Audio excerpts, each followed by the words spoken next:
तिरुपती लड्डू प्रसाद हे जगभरातील एक प्रसिद्ध धार्मिक प्रसाद आहे, ज्याची निर्मिती आंध्र प्रदेशातील तिरुमला तिरुपती देवस्थानामध्ये केली जाते.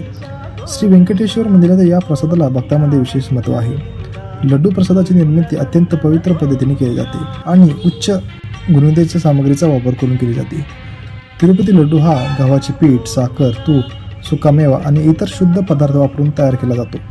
यामुळे लड्डूचे नाव आणि सुगंध खूपच विशेष आहे.